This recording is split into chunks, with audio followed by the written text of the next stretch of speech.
Aviator. Rusha ndege, ushinde. Wapi utatua? Uamuzi ni wako. Aviator inapatikana kupitia pmbet.co.tz.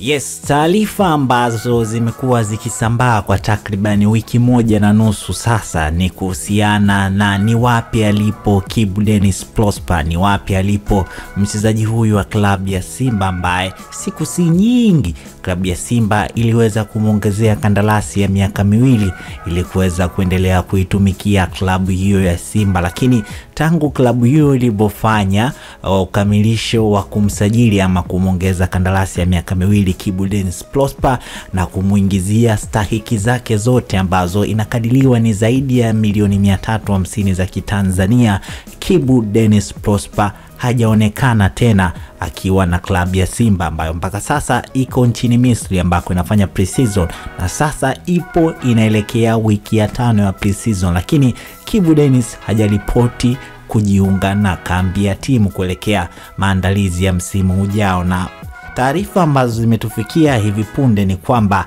Kibu Denis Prosper yupo nchini Norway, ndio ambako amepata mwaliko wa klabu moja inayoshiriki ligi daraja la kwanza ambayo imepanda kutoka ligi daraja la pili kuelekea ligi daraja la kwanza la nchini Norway. Klabu ambayo inafahamika kwa jina la Kristiansand BK ndio imempa mwaliko Kibu Denis, mwaliko wa mwezi mmoja ili kuweza kutizama kiwango chake, na kama itavutiwa na kiwango chake basi klabu hiyo inaweza ikamsajili Kibu Denis Prosper ili kuweza kuitumikia klabu hiyo. Klabu ya Kristiansand ambayo iliundwa ama ilitengenezwa miaka si mingi tu, iliundwa mwaka 2004 na inacheza ligi daraja la kwanza, ndio imempa mwaliko wa mwezi mmoja kuanzia tarehe 8 Julai mpaka tarehe 8 Agosti Kibu Denis Prosper ili kuweza kumtizamia kiwango chake kikoje, na kama watavutiwa nacho basi wanaweza kumsajili kiungo huyo mshambuliaji wa Simba. Je, hii ina maana gani kwa klabu ya Simba, na unahisi ni hatua gani klabu ya Simba inatakiwa kuchukua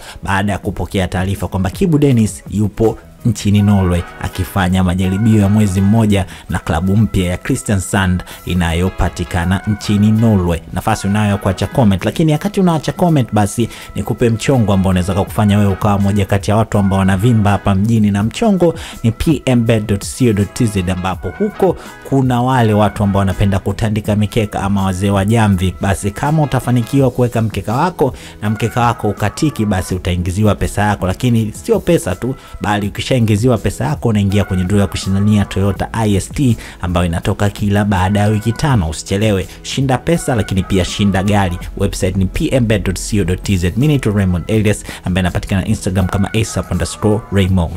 Subscribe, comment na like.